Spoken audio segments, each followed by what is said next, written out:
All right, guys. He is here. He is in the Discord. This guy works with cannabis all day. Presses, extracts, does a ton of different things. He's just working on his space right now to get his camera turned on. And once that's turned on, we'll swap on over. That's totally fine, man. That's totally fine. That's totally fine. Trust me. The way we do things around here is very laid back. Okay. We just chill. Gonna work? Oh, it is. Oh, nice setup, man. First try. Okay, nice. I like the setup here. Let me throw you on the actual stream here now, okay? I'm going to Lean this back here. That's good. That's good. I like it. I like the setup. Okay, 1 second. Let me just fix this stupid button here. Yeah, no worries.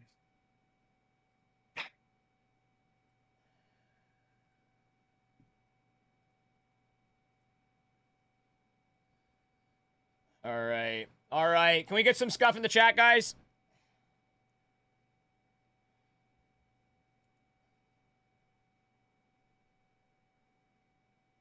This works, eh? Can you give me a little audio test on your side? Yo. Oh, perfect. Perfect. Perfect. Okay. All right. Well, hey, it's nice to finally have you on the show. Nice to finally actually meet you. This is our first time actually meeting.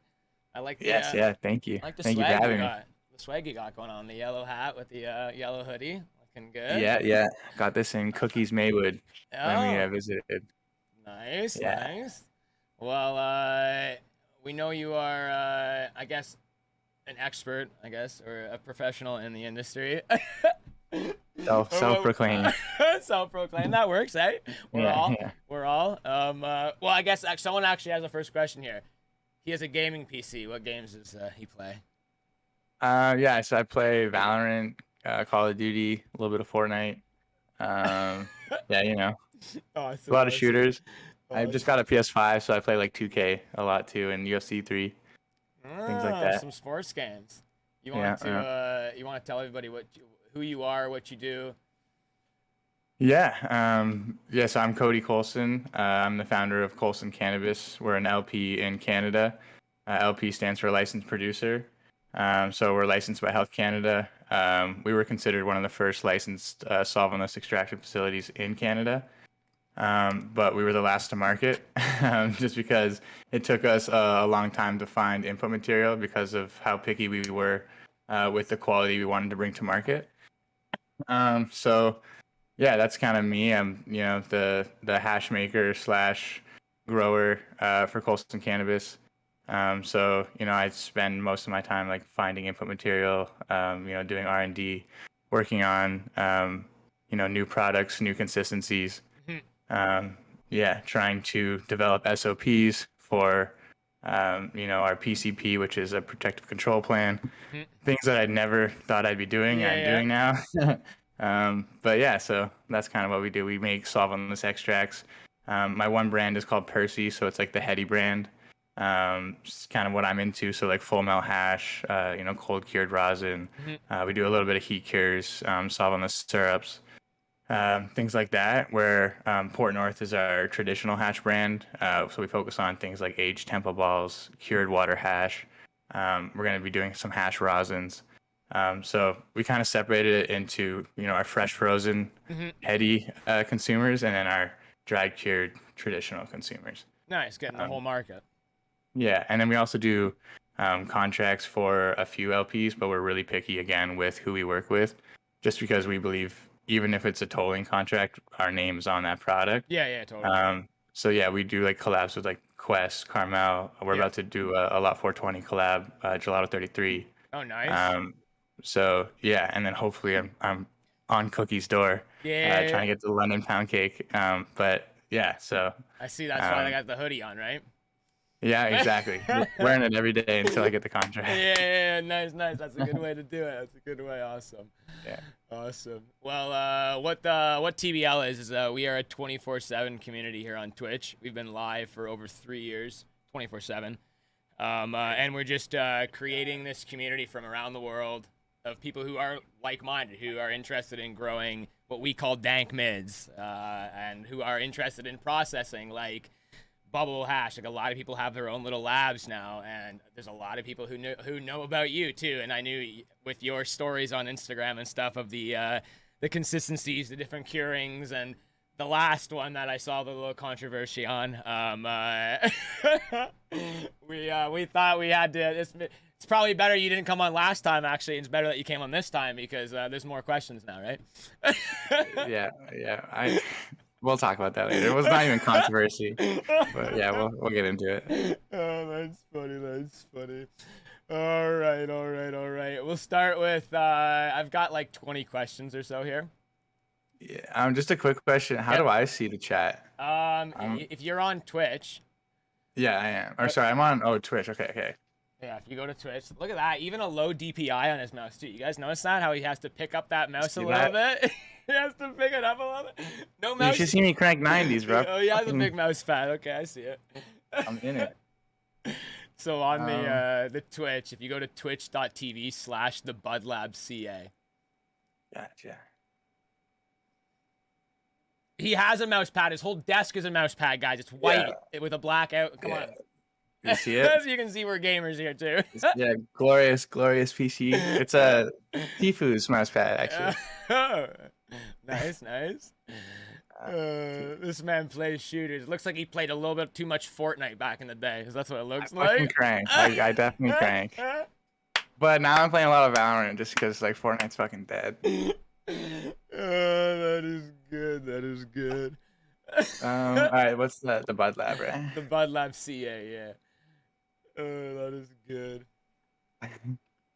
Well, yeah, I'm kind of like ashamed when I say Fortnite. No, you don't need to be ashamed. Hey, Fortnite players are crazy, okay? I got a couple of Fortnite players.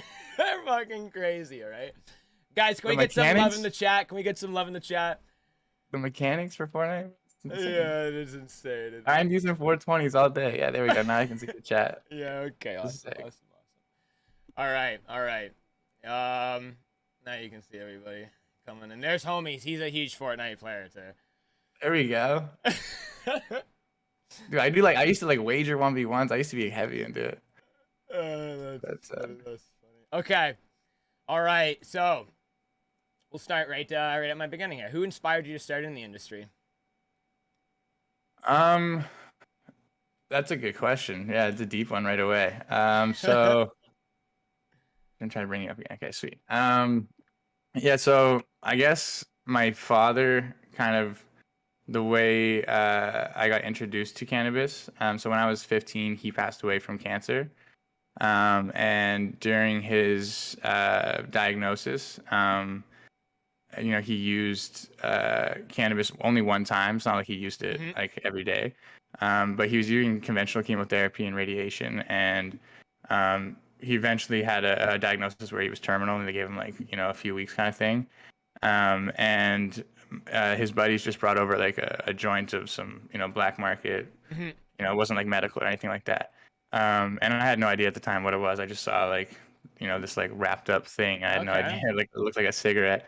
And I saw them go out to the porch and smoke it, and like it's just like I kind of knew it was weed, but I wasn't sure. And then I like asked like what was that? And they're just like, oh, it's just some weed for your dad. And it's like, I thought that I had so many questions, right? I was like, I thought that was bad. Like I thought that like made your brain bleed and all this crazy stuff. And then I saw a big difference in his quality of life that day. Like that's what I always remember. I just remember him like eating and smiling, and it's something I never saw. And he was on crazy medication. So it was cool to see, and then it was always stuck in my head. It's like why is that illegal? Like why was this drug so illegal? And I started like looking into it. And after my dad passed away, I also became like a hoodlum while looking into like why cannabis is illegal. I like kind of surrounded myself in the drug culture just from being a child that had a trauma. But at the same time I was like what the hell is this cannabis thing, and really interested in it. started researching, found Dr. Ethan Russo, Dr. Raphael Machulam, really started to dive into the pharmacology surrounding cannabis. And I just kind of fell in love with the science behind it and teaching people, that it's not the devil's lettuce, that, there's, mechanisms within the body that, use cannabinoids, and we have endocannabinoids in our system that are very similar to cannabis cannabinoids.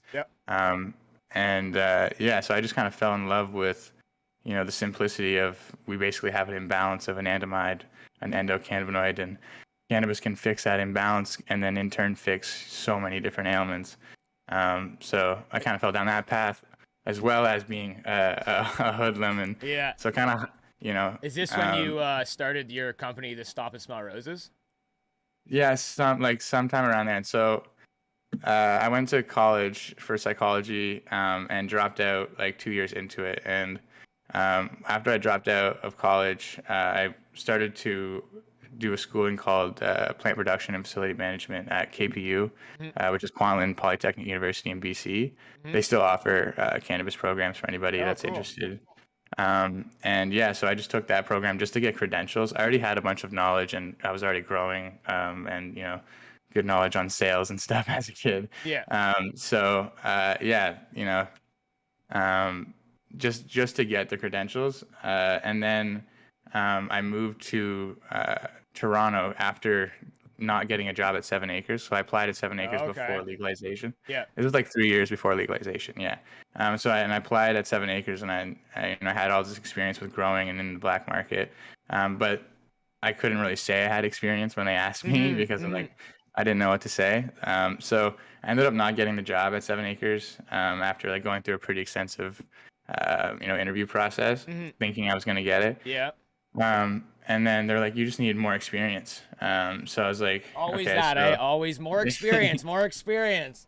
Yeah. And with the cannabis industry, pre-legalization, I was like, how the hell am I going to get experience in a spot where, it's not legal? Exactly.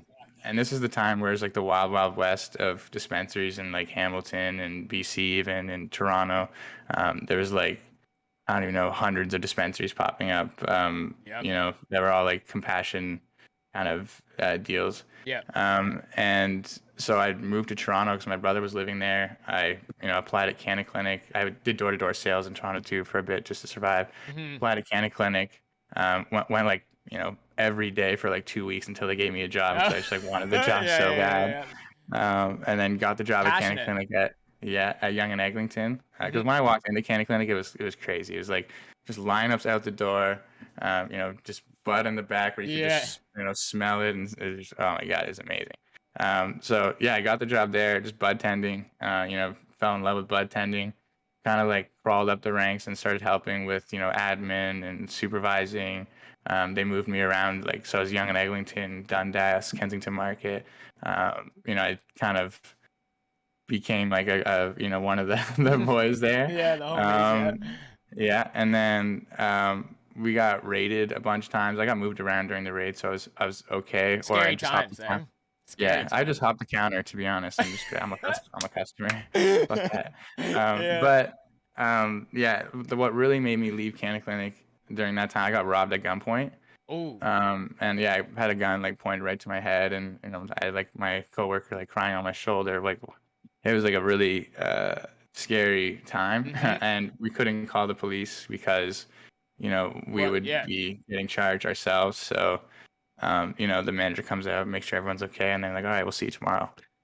And so I come in tomorrow, the lock is replaced, but like the same exact lock that was there before. I'm like, fuck, like, maybe this isn't the best for me to be here.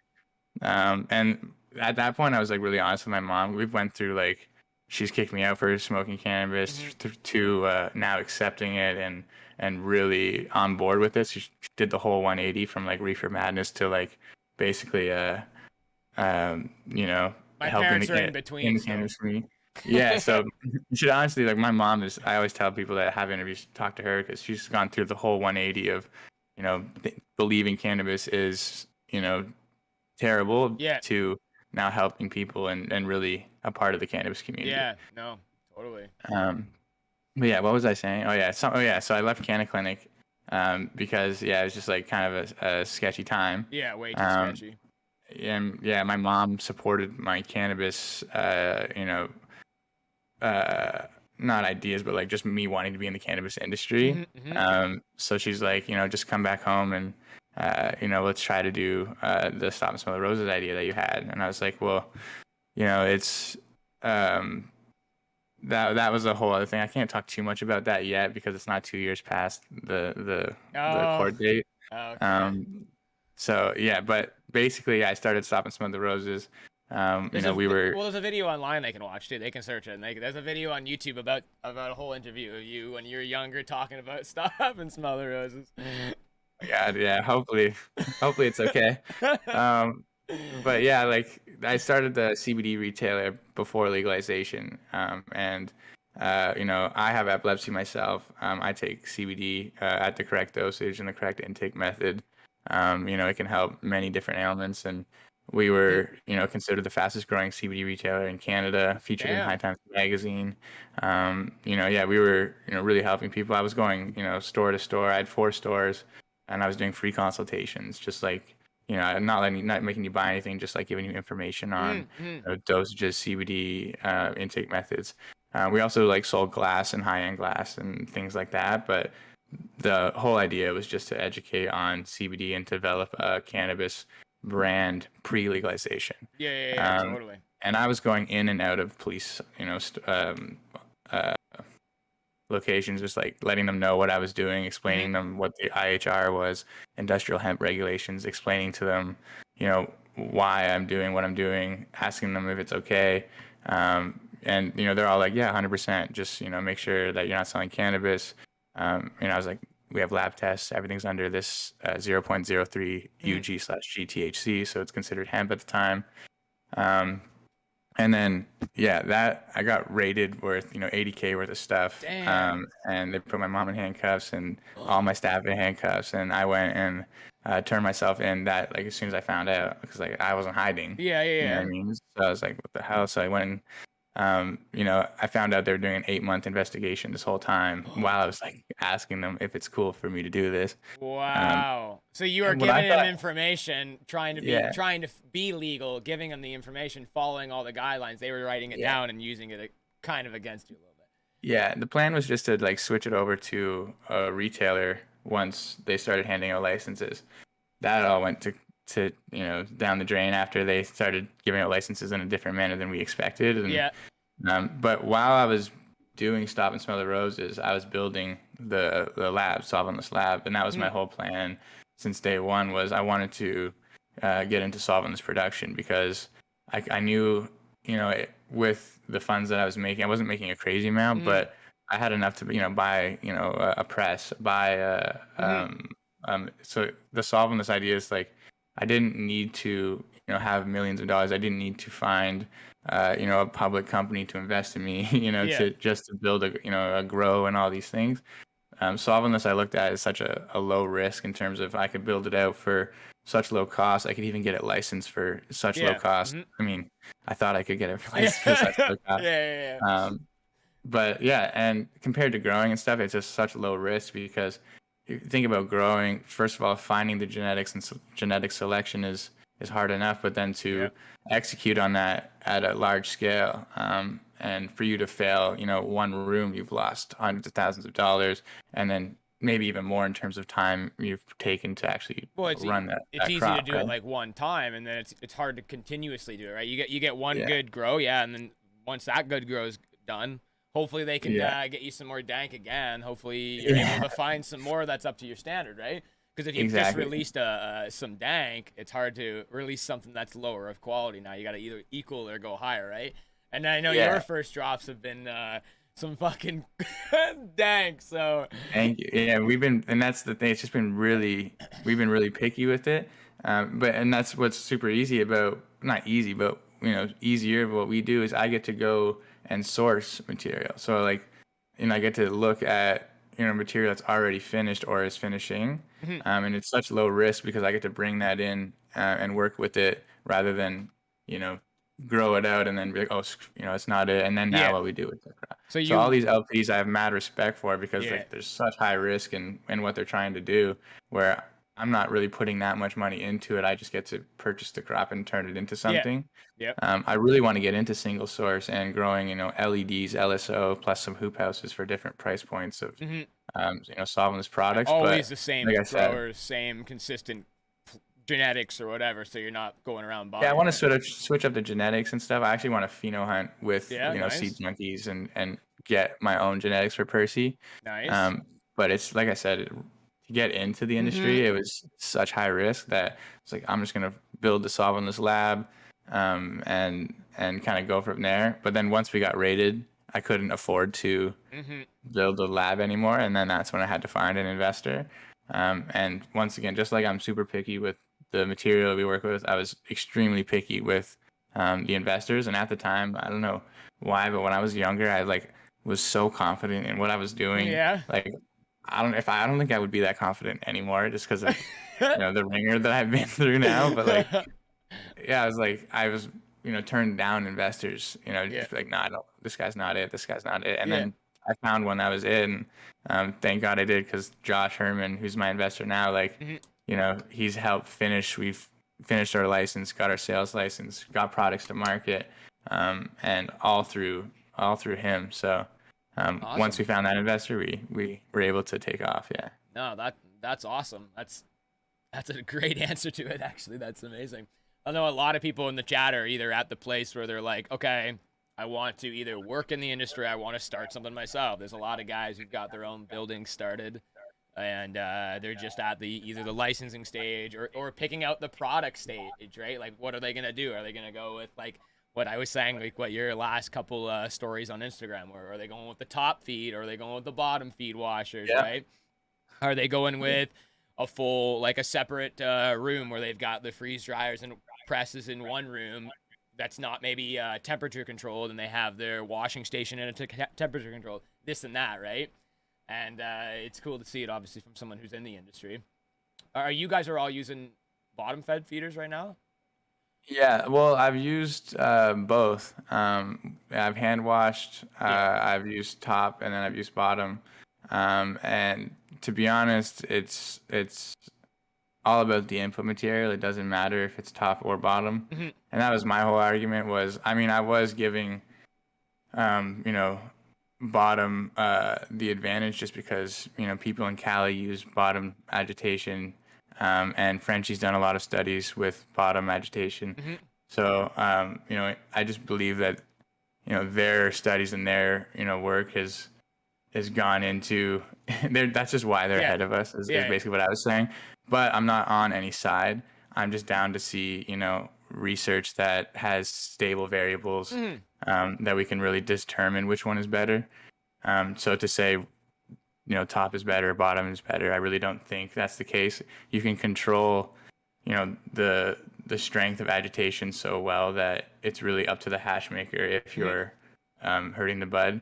My theory is, if you have a paddle creating the current, there's a paddle now bashing around in the water and ice that's also hitting. And my theory, along with Frenchie's, is it's water knocking off the trichomes, not the bashing of ice or the paddles. So the less bashing, the better. So that's why bottom down, the current creating from bottom, there is no smashing. But like I said, I've done hand washing of 200,000 gram fresh frozen batch, and I switched to a machine just because of the amount of work it was. You know what I mean? It was like to hand wash that much is insane. I went to Big Concentrates facility, and Nice. I hand washed for 3 minutes there, and it was enough for me. There you go. There you go. Exactly. It's crazy. And I started with the Bruteless, right? I think that's what they have, or something similar. And that's what I started with. And so like I said, I'm really on no side. I was just saying, there's no real research to say one is better than the other. So this company that's saying this one is better is just marketing. It's not actual science. 100%. Yeah. No, I agree with that. And I guess that went over because my next one was hand or machined wash, which it seems like to you, it's just Well, and material going in, right? yeah, it's all about the material, but you're gonna get better quality from hand washing just because of the size, unless you're doing a brewless. But like my homie Tom, he's a really good hash maker, but he's just in like a standard 20-gallon brewless hand washing. Mm-hmm. And at that scale, his yields aren't even the same as mine. There's differences in yield, but the quality, and this is what I always say is the more, and Frenchie, I got this from Frenchie too, the more batch, the less quality you get. So it's like apples on an apple tree. Mm-hmm. And so when I shake an apple tree, say if I'm like a giant, and I shake an apple tree, the ripest apples are going to fall off first because they're the heaviest. They're the most full of juices. So the more I shake that tree, the more apples I get, but the less quality, the less ripe those apples are. Hand washing, you're gonna get all of the ripe apples. Like you're just gonna get the most delicious trichomes. Tom got a 98% purity on a cold cure live rosin, which is crazy. Damn. Yeah, but is he pulling all of the heads? Probably not, but he's pulling all of the quality heads, and so that's the difference between first wash, second wash, third wash, and as well as how you're washing, how hard you're washing, how long you're washing. It all has to do with the quality and the chemovar you're working with. Like I'm pulling 95% purity on a full spec 45 to 189 4 washes. So it's not like, why wouldn't I pull that? And I'm getting like 3%. Why I wouldn't want to just hit 1% and get the same quality. You know what I mean? I want to make sure I'm pulling the most out of it, but still getting the highest quality. And as a hash maker, you really have to like know when to stop, how hard to hit. That purity number is really nice. As a home, like anybody who's in home hashing and stuff like home washing, they don't really have a way to test that purity unless they're kind of going through using a little USB microscope and trying to look at it themselves, right? It's very hard, but it's nice that you're able to go with those numbers. Okay, I got a 95 with that method. Okay, 95 is great, right? Yeah. I got 3% return with fresh frozen or whatever, 4%, whatever it works out to be, right? Yeah, it helps you dial in, how much versus quality. For me, anyways, I think most hash makers are really just concerned about yield, especially in the business side of things. If you're a home hash maker like my friend who's just making hash for himself, he's gonna go, not for yield. But I think most of the companies out there right now are hitting and going for yield. So if you look at someone I think launched, I'm not gonna say names, but someone and I respect everybody out there. But when you launch a 70 to 149 and it's 90% pure, maybe you're going for yield too much, because my 45 to 189 is 95% yield, or my flower rosin is 93% yield. So if my flower rosin is a higher purity than your 70 to 149 select micron live rosin, there might be some marketing that's happening. Yeah, your flower is 93, you said? Yeah, flower rosin, yeah. Damn! Here, I got some flower rosin. I'll show you here. Yeah, it's 7 to 9% terps. Really? Yeah. That looks fire. That's the mandarin cookies from Ethos. I pressed out here. Ooh. This is memberberry from Ethos. Damn. And then this is the last I did, which is the cream caramel. Damn. Look at the color on that. That's hella nice. That was only 13.5% the return on flower rosin. Oh, that's not the worst though. I've seen worse. The cream caramel. Sorry, the mandarin cookies from Ethos, I can get like 22 to 24. Yep. The triangle mints, which we thought was a JBZ cut, which we don't think it is. It might be just a triangle mints pheno, but it fucking dumps too sometimes. We can get it dumped to like 26%. Fuck yeah. Fuck, flower rosin has a bad name. And I know. We Port North, the traditional brand, I wanted to try it, and we have launched it, and we'll see how it goes. It's like 40 a gram, so I'm trying to get the right price point for it. Yeah. But like we did mandarin cookies and it hit 23% yield. Oh, you did mandarin cookies? Yeah, same thing. Yeah, we did, and yeah, it's on Mendo Medical right now too. So. Wonder where you I'll have got. to Where get did you you? some. Yeah, where did you get that cut from? That was an in-house one actually. Okay. The Mandarin cookies and the maraschino cherry are both in-house, Okay. and then the Nice. lemon Skittles was Ogen. Nice. It's But yeah, we great. did three strains of flower rosin, all hit over 22%. Damn. But flower rosin is something that's like hilarious. Like I think a lot of hash makers hate it because they're not very like flower rosin's easy to learn but impossible to master. Yeah. Yeah. Yeah. And it's like the hardest one to find input material for because you have to use the most pressure and the most heat. You have to find the genetics that can take that. And there's when you look at how many genetics you can use, it becomes very small with Very flower small with the rosin. terp set. Like fresh frozen opens up the amount of genetics you can use. Yeah. Yeah. Yeah. Where dry cured, it's like, all right, I can only rock like a certain amount that's going to take 220F and not, get destroyed. Yeah. Crazy. Or Crazy. 200, 180, higher temperatures anyway. What's a good strain you would recommend for like a first time flower presser? Any like fruity strains, I think, Yeah. are really good. Those cherry strains, Black Cherry Punch is like a really good dumper. Maraschino cherry, Yeah. cherry ice, like all those cherry ones seem to be really good.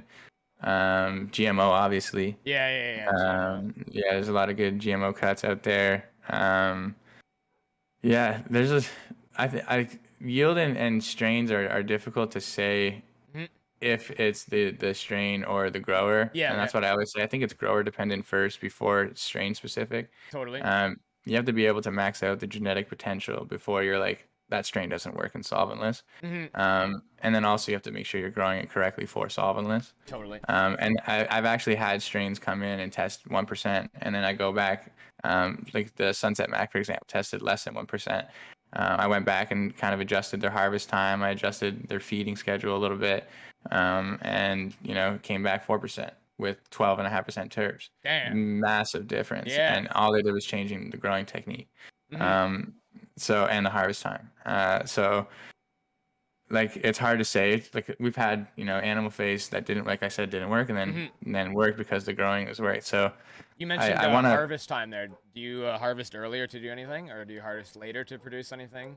Yeah, so I harvest at peak flower for the genetic, and then it's a little bit complicated. It's not complicated. I dial in the environment to the harvest time. So you're looking at how much amber is developing within the trichome at, let's say, 9 weeks, and it's a 9-week strain.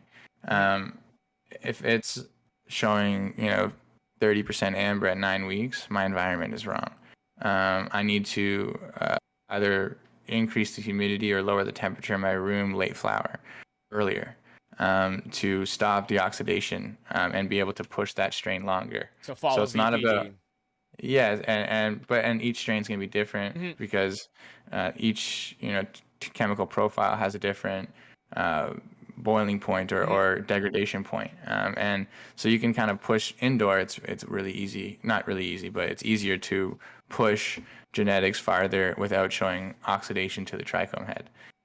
So it's not about pulling early. It's just about finding the peak flower for that genetic and then hitting it without showing degradation. Yeah. If you say you're like, oh, I'm pulling GMO is hard to push without degradation 13 weeks, but I've seen people do it, and it's like it's amazing at that point. Oh fuck, I forgot what I was gonna say. Sorry.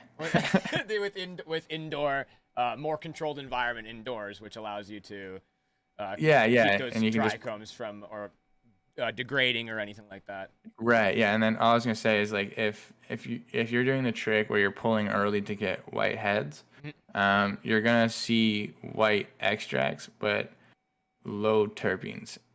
So THCA, when it crystallizes, it turns white. So white isn't really an indication of quality. It could be an indication of premature harvest. So if it's white and chalky, it's not a really good sign because it just shows me it's high in THCA and low in terpenes.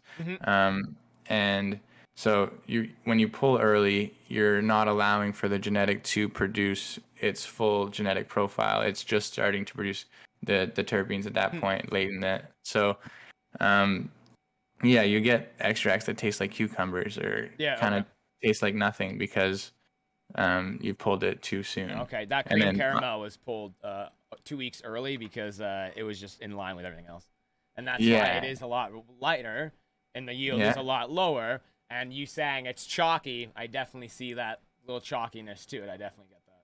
Yeah, It's it definitely a still little looks wet. turfy. Like I've It's seen definitely some. turfy, but I don't know. I would love to get it tested and this and that, but it's Yeah, so expensive to get it tested. it still looks. Yeah, and that's what's crazy about it. But like, yeah, the chalky, like that doesn't look chalky at all. It looks fire, to be honest. But like, yeah, I appreciate some that. things look like actually. Someone You know, clip that. they're Someone just clip pulling for. that.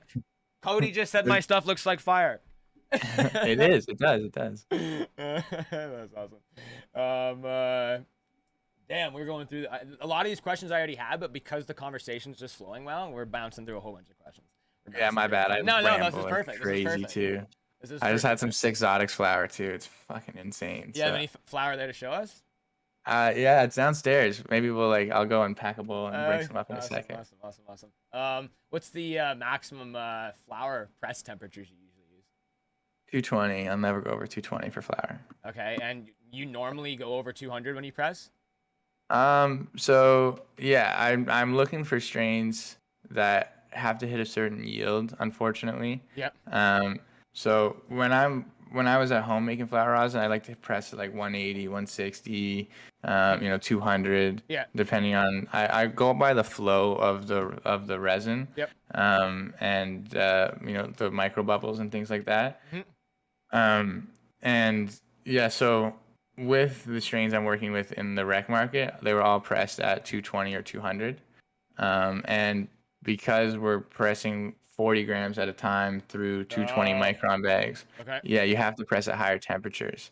You're using 220 micron bags with flour? Sorry, 115. Oh, okay. I was Yeah, gonna say, I might have said 220 bag. 220F. Yeah. Okay, Yeah, 115s. Okay. Yeah. Interesting. That was actually my next micron sizes. That interesting. I use 37 microns for all my flour. Yeah, so that's what I use for hash. You use 37 with hash. 36, yeah, 36 U double bag for hash. Okay, so TVL uses 25s.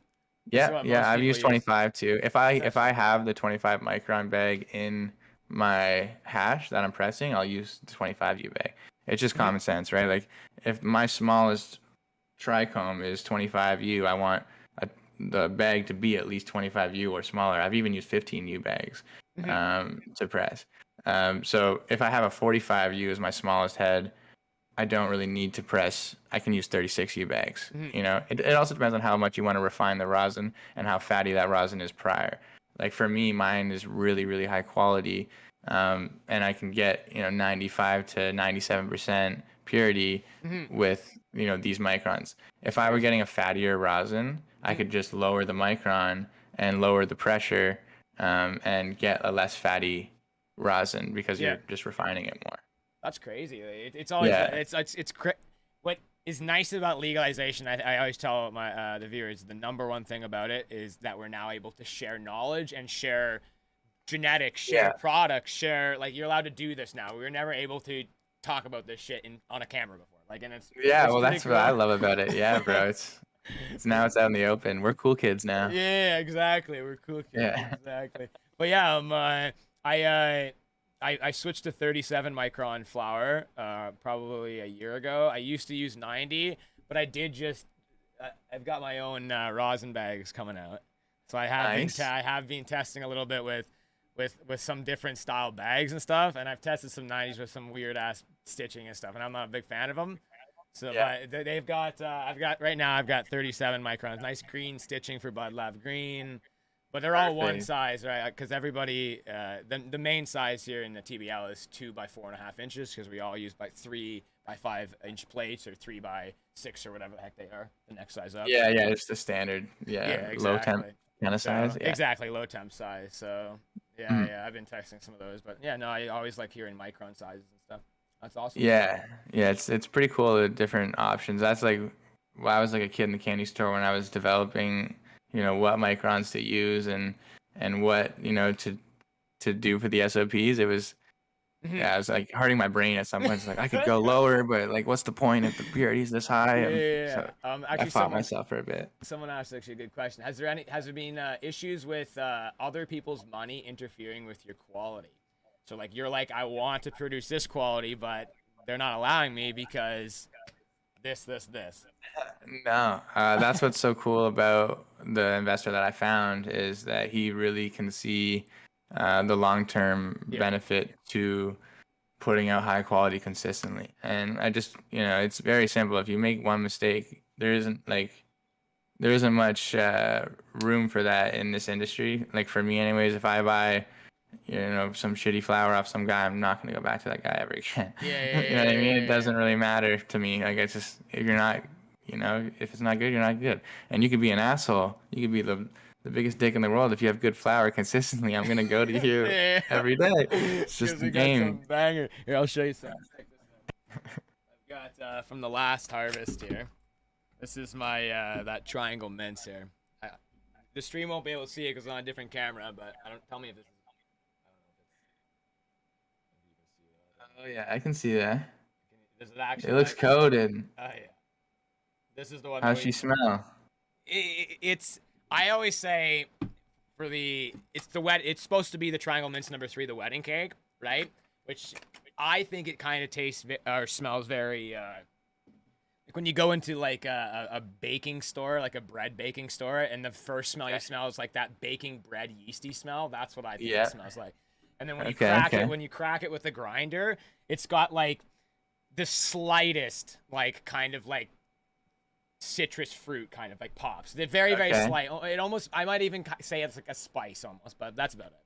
I don't know all the terpene like actual names. I know there's some crazy names out there, and I know there's ones that are like, because I've looked at the COAs and I'm like the scientific names, and I'm like, there's no way in hell I can remember those names, right? So I'm just like, that lemony one, and the chat's like, yeah, it's this one, or that one that's spicy. They're like, oh yeah, it's this one. Yeah, it works. It works. That's funny. How do you personally store all of your concentrates? In a fridge. Just a normal fridge? Sometimes a freezer. So if it's hash, a freezer. Okay. And if it's like full melt hash, a freezer. And it depends on how I'm storing it. If I'm storing it to preserve it, freezer, because it's not going to change near as much. And if it's live rosin, for example, if I put live rosin in a fridge, it's still going to cold cure, and you're still going to see a terpene separation. And you're going to have to whip it up after, a couple of months of it sitting in the fridge. Yeah.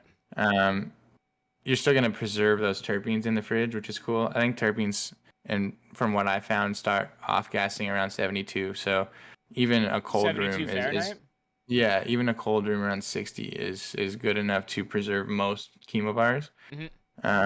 But a fridge or freezer is going to be best for long term. I always say, like, make sure you take it out and let it get to room temp before consuming. It's like the opposite of a beer. You won't drink a warm beer. Yeah. Because it tastes disgusting. Yeah, exactly. If you take a concentrate out of the fridge and dab it, you won't get the full flavor. Same thing if you smell it out of the fridge. Those terpenes aren't off-gassing yet. They're actually just like literally not off-gassing, staying there. So there's no smell.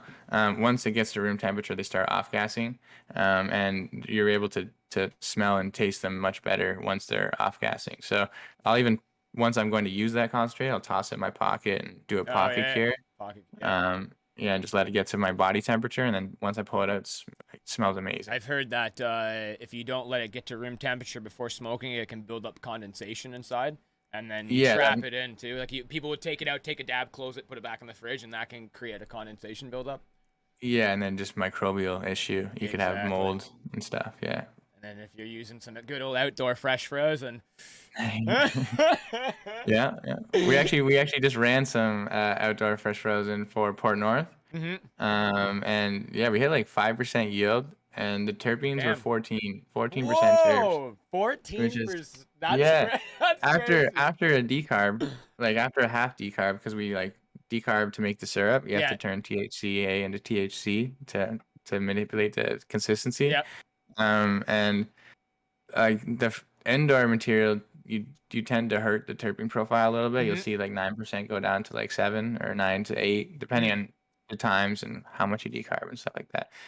But with the outdoor, it went from like 15 to 14, and it was in the oven for a decent amount of time because we're doing large batches.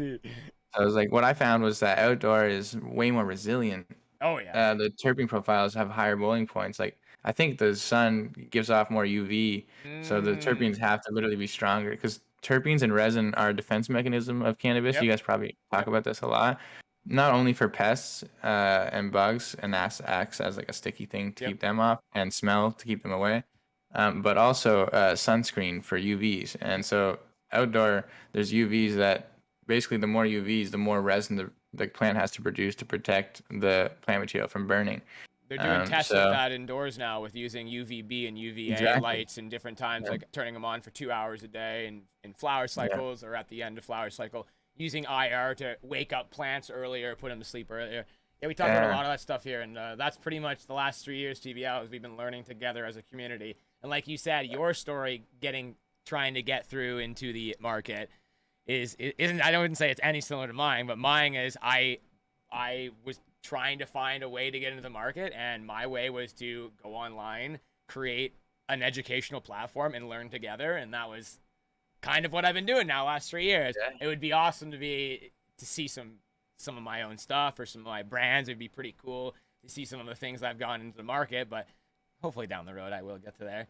But you will. Yeah. But that's literally it's crazy to see that everyone tries to get into the market their own little way, and it's always an adventure, eh? Yeah. Before we skip through a lot of this washing, I do have one thing I wanted to touch base on of the recirculating used hash wash systems that seem to be coming out the last couple months. They're like, you got these double vessels that's recirculating your used water back in, sometimes through glycol or whatever to keep it cold. What is your opinion on that? Makes the job way easier, that's for sure. Yeah, there's a lot of heavy lifting with the large scale production. You'll have to have Omi on here one time because he's a hash maker for Percy in Port North and one of my partners. And yeah, he likes to build a lot of the setups that we have. Oh, cool. But yeah, and I'm constantly like I'm constantly, yo, try this. Yeah, that's sick. That's cool. But yeah, I think it helps, reusing. So we don't we reuse the water, but we don't. So our thing is you have to make, like, I'm gonna give a little bit of secrets here, but it's fine. Our thing is keep the water cold. It's really obvious, right? Keep it cold. We're dealing with really, really delicate chemical profiles. The colder we can keep the water, the more profiles we can work with. Yeah. And the better yield, the more brittle the trichomes are, the better yield, the less chlorophyll leaching into the water because that stains your hash like it stains your pants. Yep. So yeah, fuck, what was I saying?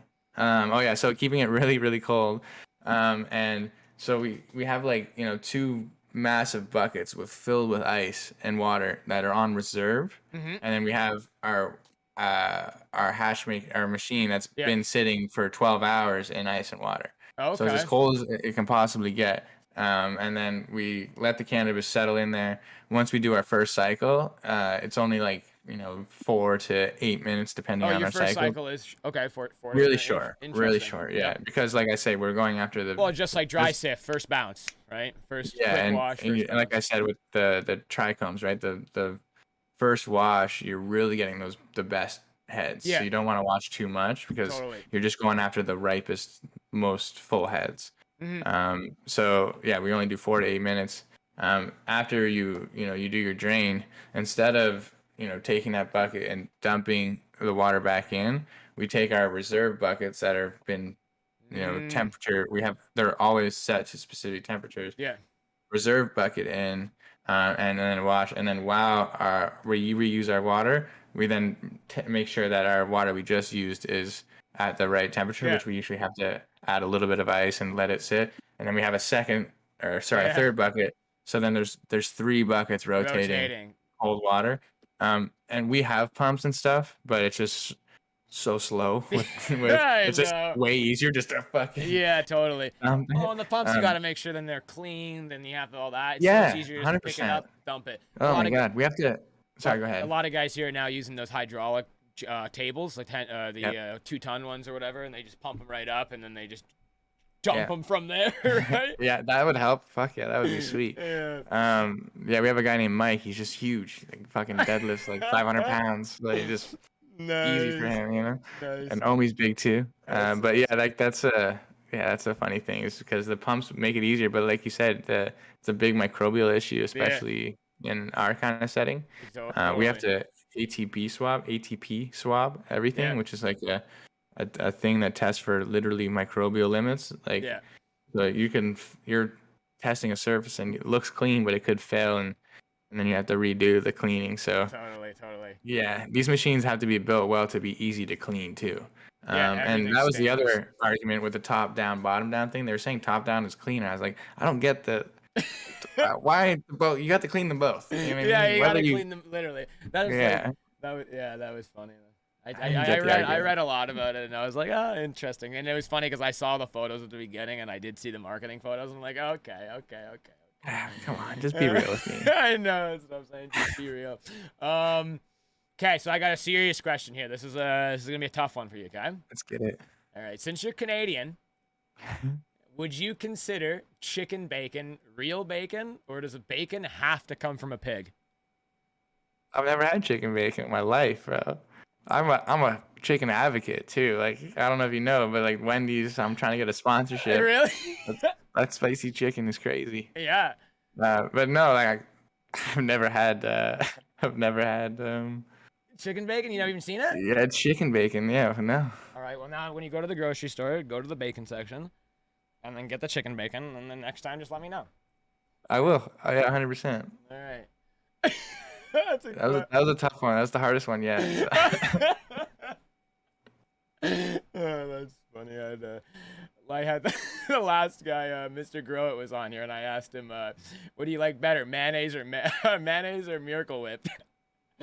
He was like, right in the middle of the hash, and he's like, and he goes, "Well, what do you like better?" But it's just a good answer. Good answer. That's funny. Okay, can you talk about Mendo at all, or is that a little bit more private? No, yeah, we literally just, yeah, I think it was 2 days ago, dropped under Mendo Medical. That is something I think is really exciting just for us as a company too, because with how the Canadian government rolls out products in the rec market, it's there's product submissions certain times a year, sorry. And there's only, a certain amount of them a year. So you have to be really, you have to be really thinking about the future, and know what product you're going to put out like 6 months in advance. Damn. And yeah, it's just very difficult to put out things like full melt and, even like some of the really high end live rosins, just because there isn't a cold path to market either. So with Mendo, there is no, like, when we finish a drop, I can go to Jay, who's the founder of Mendo, and I can be like, yo, I have this drop ready. And he's like, sweet, I'm going to purchase it this week. And we can send it to him in a box right to him, and he can send it directly to consumers. Yeah. That's Quebec for you. They got the Quebec and Manitoba, amazing. right? Manitoba can do that too, I think. Saskatchewan, I think, is yeah? also, yeah, but they're so small. It's not, Yeah, but true, it's still true. sick. Don't get me wrong, it's still sick. But it's cool because, like, number one, it's really difficult for a small company like us to get into multiple provinces. Yeah.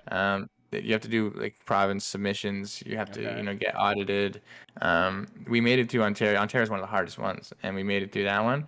But it's just like my mom. I call her the Don Mom, and it's just her basically, trying to get into all these provinces. So it takes a lot of time. We're close to getting into Alberta, Saskatchewan, and British Columbia, but Mendo, can ship directly to patients all over Canada. So it kind of opened up Port North and Percy to all of the other provinces in one swoop, rather than having to slowly get into each one. And not on top of that, we're able to offer, pricing that's like just not seen on the rec market due to some of the taxing in the rec market. So we're able to take off a lot of the taxes, and we're able to actually give compassionate pricing directly to patients. So the benefit to Mendo is like so helpful, because we can do drops, we can do exclusive drops and pricing directly to patients. And so what we plan to do is just do all of our drops going forward first to medical patients and then to the rec market. Awesome.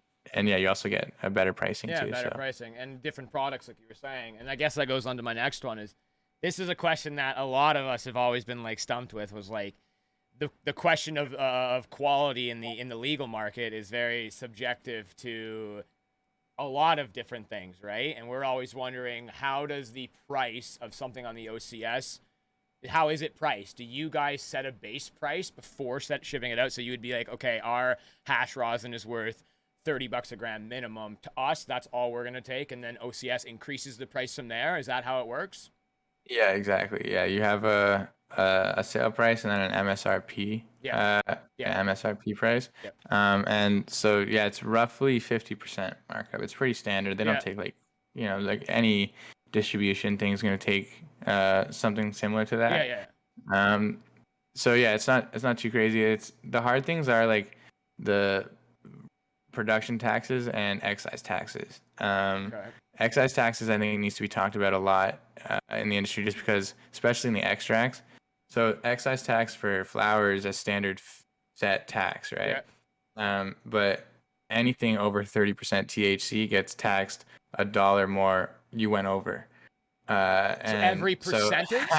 Yeah. Oh my gosh. So that's why extracts are crazy, right? Okay, It's like so if it's 80% THC $7 a extract, gram. you're now having to go 50%, $50 taxed per item that you sell. Yeah, not 50, so it'd be $7. $7. Sorry. Ours is be 5 for that one. Right. Ours are 700 milligrams, so it's $7 a gram. Damn. For 1 gram. And so you look at, like, you try to break down everything, and you're like, okay, what can I charge the consumer, and what are they gonna see? You're like, the biggest thing is the $7 tax. Like, packaging isn't that, not even close to that. You know what I mean? Nothing is close. It almost costs just as much to make rosin as it does to tax it. It's insane. Yeah, no, just in that, and I guess that's probably more so. Is that Canada wide, or is that more so Ontario? Canada wide. Yeah. Okay. I was gonna say, I guess getting away from that would be shipping it directly to dispensaries, just like you said, Mendo and to the other places, right? Yeah, I don't know how it's a federal tax, and I'm not political at any means, so I don't understand too much about it. But like, from what I've been told, cannabis is the only product that gets excise tax in Canada that doesn't leave Canada. It's really? So it's kind of weird that, like, that it's there. Just to make some more money on it, eh?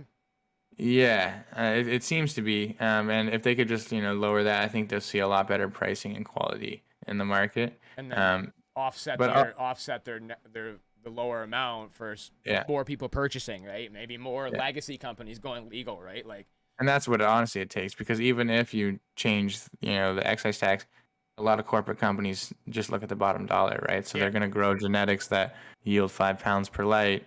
They're going to grow genetics in a certain way that, pesticides, fungicides, burns black ash, but grows a lot of it and easy to grow.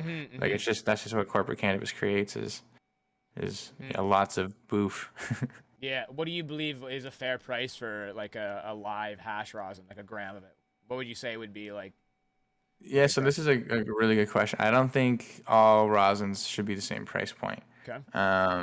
So, it's subjective to the genetic, the rarity of the genetic, and the yield and quality of the resin.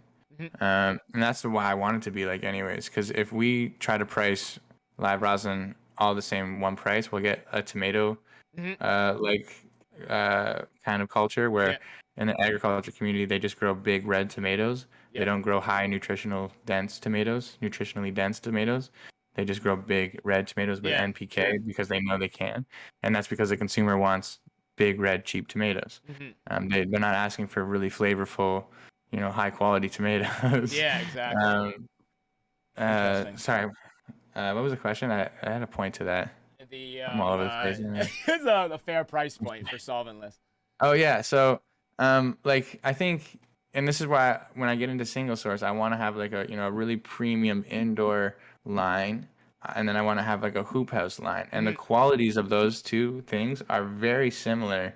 I've seen hoop house better than indoor. You know what I mean? Like crazy good, especially like 6 exotics and stuff like And so there's just a difference in how it was grown and the difference in yield when you go to extract it. And it's just one is more expensive and one is cheaper. And one creates a little bit cleaner of an extract and one creates a little more undesirables. But in terms of quality and experience, they're basically hand in hand.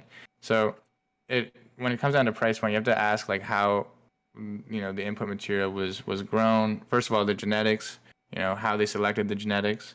Was it selected for yield or quality? How it was grown. Was it grown for yield or quality?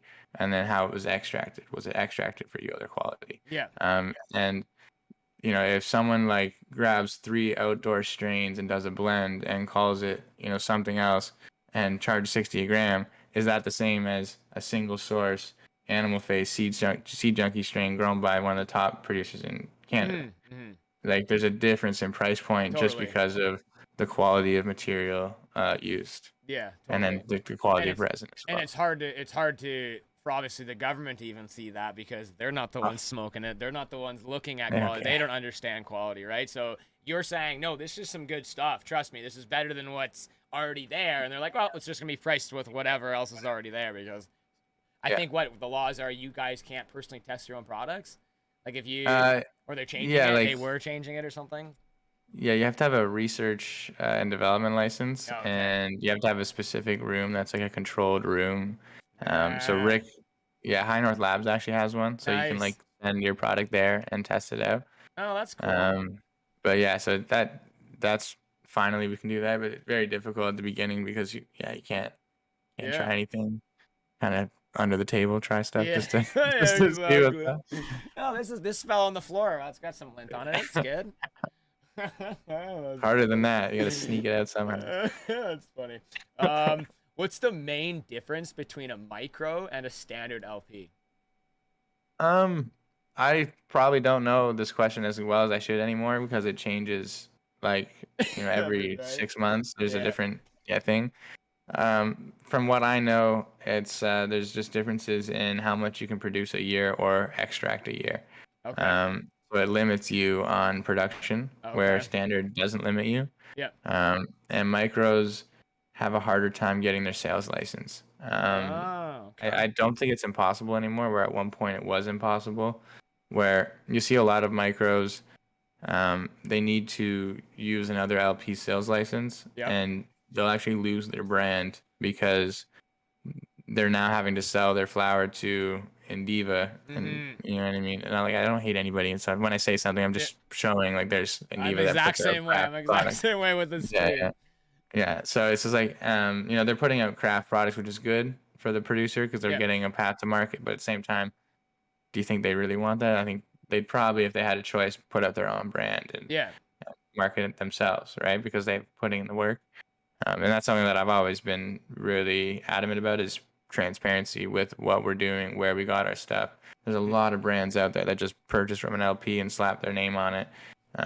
And especially when we're sourcing material, we're not growing ourselves. I want to be very transparent with who grew this because I have mad respect for, the genetics and the growing side of it. So, That's awesome. That's awesome. And you can see that you're passionate about everything to do with cannabis, either in growing, in extracting, and even with like all your social medias, the stories that you post. I think you do Solventless Sundays, and you allow all your followers to post questions or whatever, and you answer all of them. I definitely see those.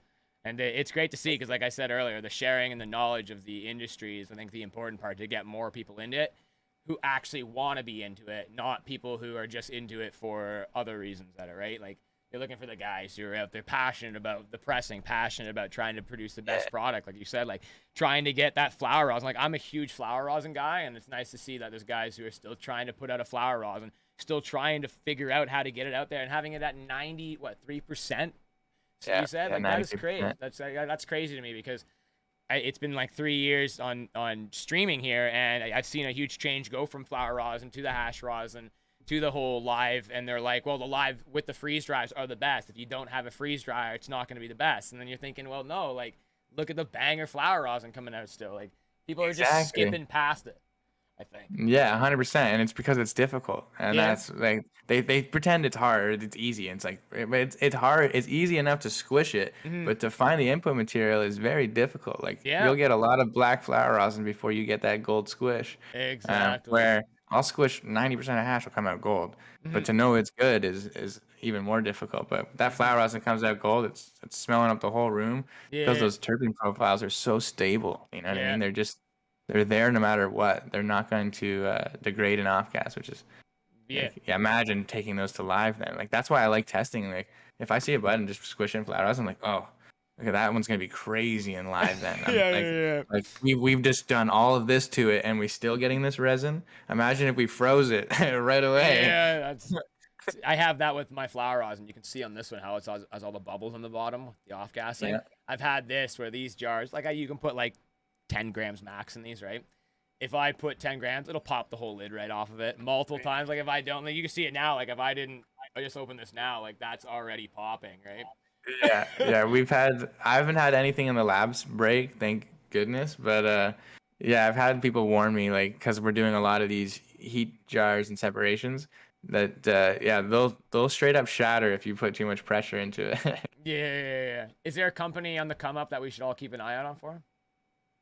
In the rec market, Yeah. Sometimes um, it's touchy to talk about the legacy, but I'm always down to talk legacy.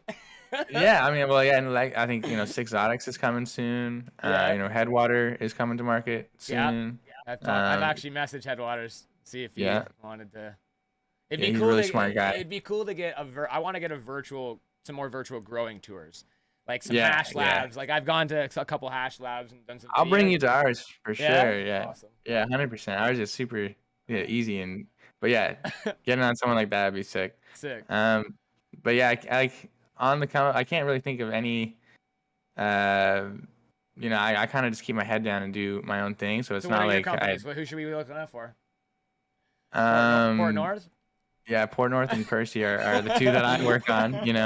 I hope they're on the come up. I like to think they are. Hopefully they're on that Um, top search. We'll get them on that top search for that month, eh? Yeah, like Ghost Drops is coming up there soon. They're putting out some really good stuff. Yeah. Any But collabs? yeah, we have two collabs that I'm trying to do soon. Lot 420, Gelato 33. Mm-hmm. Yeah, we're testing the material this week to make Nice. sure that it's hitting the right quality and yield. Mm-hmm. But if everything goes as planned, then yeah, we'll announce that collab Nice. next week or 2 weeks. That's awesome. So yeah, I'm really excited for that one. That's gonna And be then sick. yeah, I'm just constantly bugging Cookies just because I'm a big fan of their genetics and so the London Bound cake is something I really want to work with just because I've worked with it before totally. in the Legacy and it was really cakey when it comes out. So It's nice that now it's illegal, right? So that's good. Did you get one of those cookie leaf blower things? Those hot No. I saw those. I was like, no way, they're actually trying to sell those. The hot box leaf blower thing. No, I got a ping pong set when I was there though. Oh, that's cool. That's cool. Yeah. All right, look at that time. It's an hour now. So I think I have one more question here. Where is it? Yeah, shoot it up. Where is it? Oh, I guess. Okay. It's another very important question. It's another very, very important. And then you want to smoke a bowl with me after? 100%. I gotta go downstairs, but I'll be like right. 2 seconds. All right. Very important question. Would you rather flats or drumsticks for chicken wings? That's a good one. I was always a flats person when I was younger because my brother taught me a cool trick to like break them open and get all get everything out. Yeah, right? yeah. But felt like a savage. But yeah, now it's drumsticks because it's like how. So you eat the whole fucking white flubbery stuff and everything. I don't care. Yeah, drumsticks for sure now. Everything. That's funny. Yeah, those ones I have to think about, bro. Like those ones are tough. Well, I have another one about canned potatoes, but I don't know about that one. Never had canned potatoes. So. Trust me, go to the grocery store, get yourself some chicken bacon and some canned potatoes, and then give me a review, all right? It'll be the grossest supper of my life. I'm down. I'm gonna do it for you guys. I'll take a picture. That's funny. That's funny. All right. Well, I think you've answered every single one of our questions, and it was great to have you on, man. It was great. This was so fun. Yeah, I'm down to do this anytime. Awesome. I love chatting about it. Well, now you know how I do these things. It's literally we get stoned. Well, we haven't really smoked, but we get stoned. We talk about as much stuff as possible in an hour, and then that's about it. Yeah. Well, next time I'll have my bong, my dab rig's ready. I sprinted upstairs because it was like 11 o'clock. Are you gonna hit a bowl? Should I go get my... Yeah. I'll hit a bowl with you 100%. 1 second. Yeah, totally.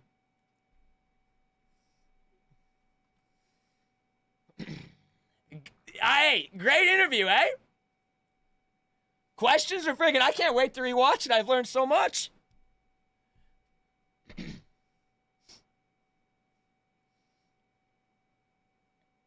I've learned so friggin' much. What up, Casey? What up, everyone? Everyone, thanks for the love today, for the resubs, the biddies. You know he's a super stoner. A lighter on the floor. I didn't even realize. Oh, that's funny. That's funny. East Coast, what's going on? I love you, babe. Yeah, I'm gonna put the chair together here in like an hour.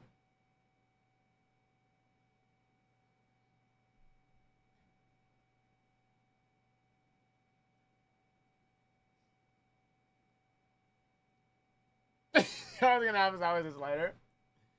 I didn't know people were using IR for growing. So dope. Certain IR diodes and spectrums of IR can be used in growing. Yep.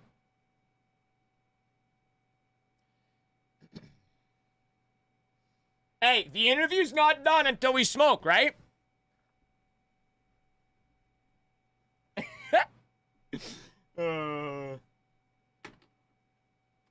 Adore, what's going on, by the way? Oh, look at the bong.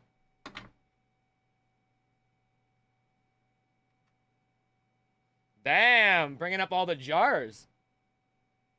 Yeah, I don't know if this camera's gonna be good enough, but I wanted to show the... Yeah, totally. Bringing up all the jars, eh? What strains are these? This is the Gary Payton from 6. Oh, this is the Gary Payton. So Chris was just mentioning this. Ah, bro, it's crazy. Yeah. I don't know if you can see. Up a little bit. Do you have your cell phone?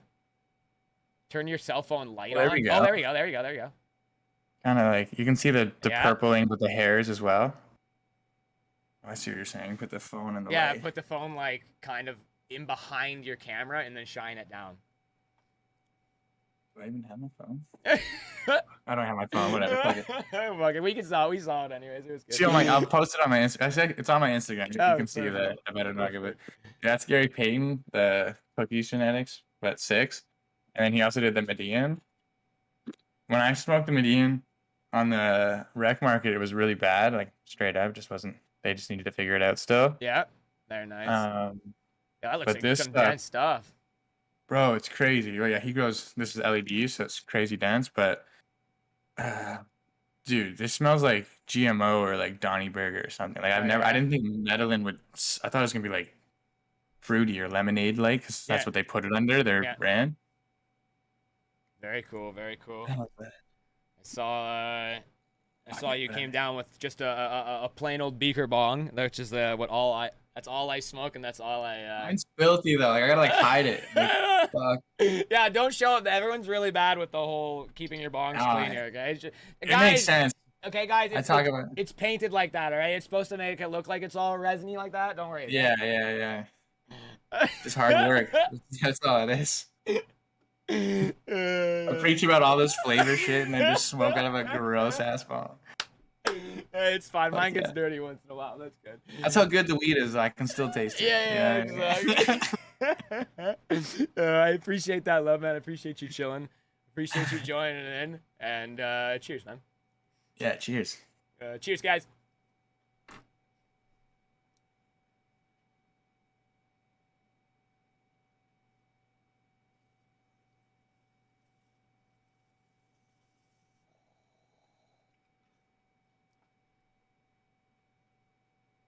Oh. It's always good, to smoke a bowl. It's like I can never give up smoking flower. I tried to do it. I did it for 6 months smoking rosin and just dab straight, and then I smoked the flower bowl, and I'm like, I can't give it up.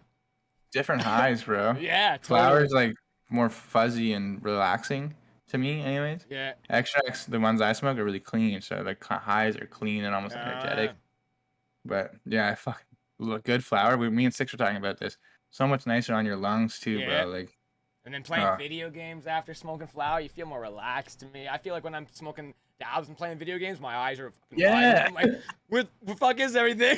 What I mean. And hash is that perfect in between. Yeah. If you get a chance to dab full amount hash, it's like in between flower and rosin, the high. It's like a warm blanket hug, but you're still clean in the head. It's oh shit, that's cool. I highly recommend full amount hash. Oh, awesome. All right, guys, you guys want to put some love in the chat for Cody? Tay, if you want to spam his links again, that'd be awesome. If you want to stick around for a sec, I want to show you my press. If you just watch the stream, I want to show you my press, and I'll show you my little flower room. Show you what I'm wearing. Yeah, absolutely. I'll stay in the chat. I'll throw you my little gamer name in there. Yeah, what is your gamer name? Let's see. Say hi. I think it's Go Crazy Vibes. Let's see. Here, let's see what's up. If it says Cody, I'll be disappointed now. Just say hi in the chat and let's see what pops up. Followers chat. How am I not following you guys? Unbelievable. Look at that. There, Go Crazy Vibes. It is vibes. Okay, sweet. Yeah, that's cool, man. I like it. Go Crazy Vibes. I like it. Yeah, we used to do Twitch. Not near as thick as this, though. It's been a lot of fun, man. It's been a lot of fun. I don't know if he streams. He's probably too busy doing his hash and his job, his business is running all that. He's not anymore. Not as cool as what I get to do, just sit and play video games and get stoned all day. I got to today. Yeah, that's true. I'll come back anytime. All right. Anyways, man, I'll let you go. Stick around for a little bit. I'll show you what I got. And yes, definitely welcome to come back. And you're always welcome to chill. I know a lot of other guys here. Like I know Scott's part of TVL, Big. John from Pinners, part of TVL, always hanging out too, in here. So it's always a bunch of cool guys. But anyways, sounds good, bro. Sounds good. Yeah, thank you for having me, man. Really appreciate it. And I'll be in the chat. Awesome. Cheers. Peace.